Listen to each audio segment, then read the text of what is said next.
मुख्यमंत्री कोई बनना चाहे। हमारे बीच में मंजू जी बागमार हैं, आपका भी अभिनंदन स्वागत। गीता जी बरवड़ हैं, आपका भी स्वागत। हमारे विधायक महोदय कलरू जी, आपका भी बहुत अभिनंदन स्वागत। डिप्टी साहब, हमारे अध्यक्ष कड़ेला जी, BL भाटी जी, हमारे SDM साहब, आप सोशल मीडिया पे बड़े अच्छे अच्छे पोस्ट करते हैं, समाज को जागरूक करने का काम करते हैं, तो आपको भी बहुत सारी बधाई, शुभकामनाएं। सम्मानित मंच जितने सब लोग बैठे हैं, हमारे इंदावड़ साहब, आपका भी बहुत अभिनंदन स्वागत। आप भी समाज के लोगों के बीच में रहते हैं, जागरूक करने का काम करते हैं, तो पाचाराम जी को भी मैं बहुत सारी बधाई, शुभकामनाएं देता हूं। सम्मानित मंच के सामने बैठे समाज के बड़े बुजुर्ग, मेरे नौजवान साथी, और मैं तो बहुत भाई साहब को बधाई देता हूं। क्या बेटी को जना है, उसके लिए मैं एक पंक्ति कहना चाहूंगा।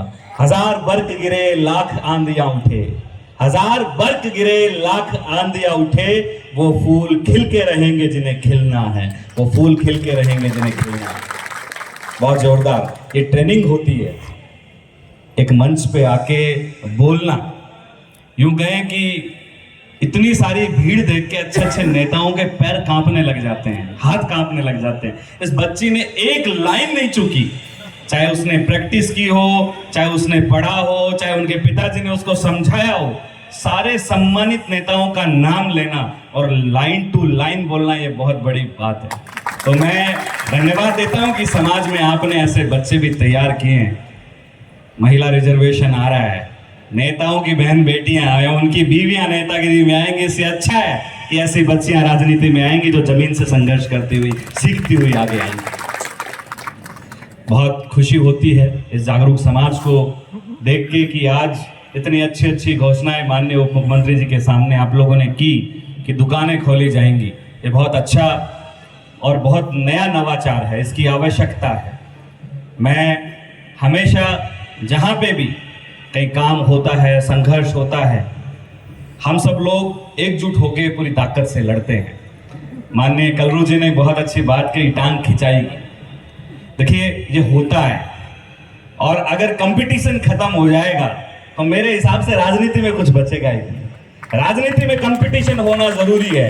एक नेता भागेगा तो दूसरा उससे दुगनी गति से भागेगा, एक सो गया तो दूसरा भागने को तैयार ही नहीं है। तो मैं कहता हूं कि टांग खिंचाई करो, लेकिन सही दिशा में करो, ये आवश्यक है। टांग खिंचाई के बिना राजनीति नहीं है। समाज को जगाएगा कौन जगाएगा इस समाज को? आज हमारे ये भीम आर्मी के साथी लड़ते हैं, संघर्ष करते हैं, तो हम जैसे लोग और पार्टियों के नेताओं को भी भागना पड़ता है कि मेरे भाई भाग रहे हैं, सड़कों पे आंदोलन कर रहे हैं, लाश को लेके बैठ गए, मुआवजा लेके उठेंगे। चाहे विनोद जाखड़ मुर्दाबाद करना हो, चाहे प्रेम जी का, देखो जो सत्ता में है उसके मुर्दाबाद लगेंगे, लेकिन वो हमारे हैं, हमारे व्यक्ति हैं, हमारी पीड़ा है।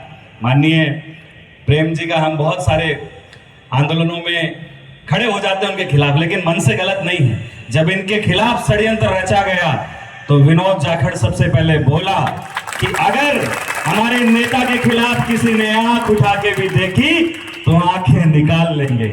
उस षड्यंत्र से बाहर आए। बात अगर हमारे असूलों की होगी तो हम मजबूती से टकराएंगे। अगर हमारे नेताओं की छवि को दुर्मिल करने का काम किया जाएगा, हम आंखों में आंखें डाल के उनकी खिलाफत में खड़े होंगे।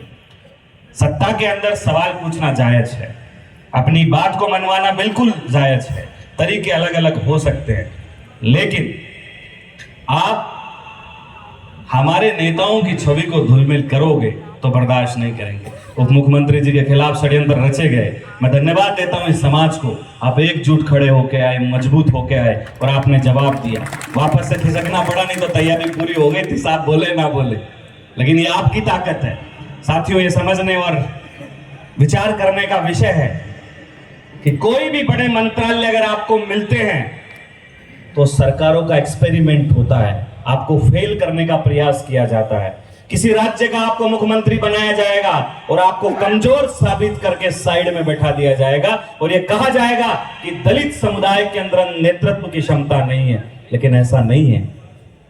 इस समुदाय ने वो नेता पैदा किए हैं जिसने इस देश का संविधान लिखा। ऐसे नेता पैदा किए हैं जो यूपीएससी की तैयारी करने वाली एक बच्ची को, एक बेटी को 4 बार का यूपी का मुख्यमंत्री मायावती जी को बनाया, और उसकी नेतृत्व की क्षमता देखिए आप।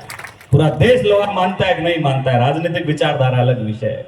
तो हमारे नेताओं में ना विचारधारा की कमी है, ना नेतृत्व की क्षमता की कमी है, बस कमी है तो हम सबको एकजुट होने की है। कलरू जी की बात से सहमत हूं, टांग खिंचाई चलती है, थोड़ा आपको समझना पड़ेगा, विचार करना पड़ेगा। जो ताकत कलम में है, आज उप मुख्यमंत्री जी जो इस समाज का भला कर सकते हैं सत्ता में रहते हुए, आप 2 लाख लोगों की भीड़ भी कर लोगे ना आंदोलन में तो भी नहीं कर पाओगे। सरकार माने तो माने, नहीं माने तो नहीं माने। बहुत सारे आंदोलन होते हैं जिनमें 5-5 लोग इकट्ठा होते हैं, 5-5 लाख लोग इकट्ठा होते हैं, बहुत भाषणबाजियां होती हैं, रोड जाम होते हैं। सरकार नहीं झुके तो नहीं झुके, तो ऐसे नेताओं को भी आपको मजबूत करना पड़ेगा। देखो दोनों पार्टियां, कोई तीसरी भी आएगी, नेतागिरी तो हमें ही करनी है। बाबा साहब अम्बेडकर ने आपको जो आरक्षित सीटें दी है, चाहे उधर हो चाहे इधर, होने तो आपके ही, लेकिन आपका सवाल जायज है कि वो वैचारिक व्यक्ति होना चाहिए, विचारधारा के लिए काम करना चाहिए, वो इस समाज की पीड़ा को समझना चाहिए कि समाज कितना हाशिए पे खड़ा है, इसकी क्या स्थितियां।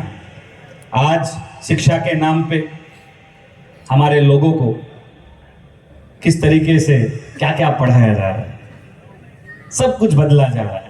संविधान की बात आती है तो आपको करनी पड़ेगी। इन मंचों पे अगर आप संविधान की बात नहीं करोगे तो कहां करोगे? ये हमारे लोग हैं, जब इनके साथ अन्याय होगा, चाहे वो अपने करें चाहे पराए, मुझे लगता है कि आप ही खड़े होंगे।